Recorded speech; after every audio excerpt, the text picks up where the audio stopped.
전공의들이 집단으로 병원을 떠나면서 수술이 줄줄이 취소되고 환자들의 불안이 극에 달한 오늘도 의사단체는 의사를 더 늘릴 필요가 없다고 목소리를 높였습니다. 우리나라에 의사 많고 의료 접근성도 높다는 게 이들의 주장인데 과연 사실인지 강나연 기자가 팩트체크했습니다. 2.6명, 우리나라 인구 1000명당 의사 수입니다. 경제협력개발기구 OECD 국가 평균이 3.7명인데 끝에서 두 번째로 적습니다. 이건 의사단체도 인정합니다. 정부도 이렇게 평균보다 적으니까 의사 수를 늘려야 한다고 봤습니다. 연구기관 3곳이 내놓은 결과도 보탰습니다.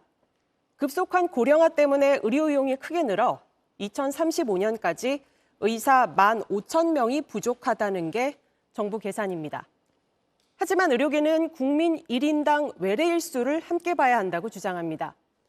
외래 진료 횟수는 1년에 14.7회로 OECD 국가 1위고 평균보다 2.5배 높습니다. 의사 수는 더 적어도 외래 진료를 2배 이상 처리하고 있으니 문제 없다는 겁니다. OECD 통계 중 한국은 특히 저렴한 비용으로 의료 접근성이 좋은 나라로 최상위에 위치하고 있습니다.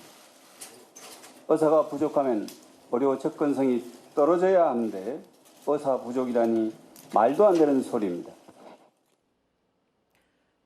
게다가 저출생으로 인구는 줄어드니 2,000명이나 늘리면 나중에 남아돌게 된다고 주장합니다. 설득력이 다소 떨어집니다.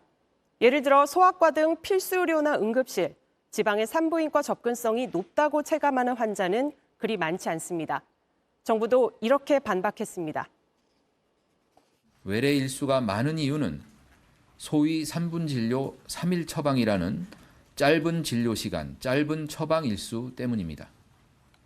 또한 고령화로 의료 수요가 급증하게 되면 지금 인력으로는 업무량을 감당할 수 없습니다. 실제 고령층이 급격히 증가하는 추세입니다.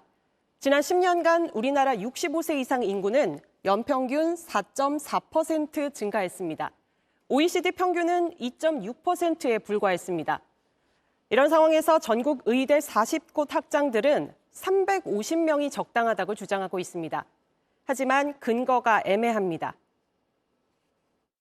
350명이라는 숫자는 2000년 의학분업 파동 때 감축되었던 정원의 회복 정도이고 그 학생들을 교육할 수 있는 인프라는 남아있을 것이라는 추측하에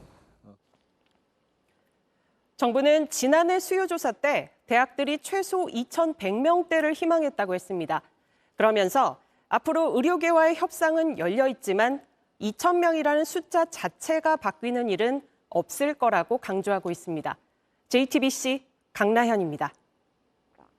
안녕하세요. 뉴스룸 앵커 한민용입니다. 오늘도 JTBC 뉴스룸을 시청해주신 여러분 고맙습니다. 오늘 저녁에도 뉴스의 현장에서 찾아뵙겠습니다.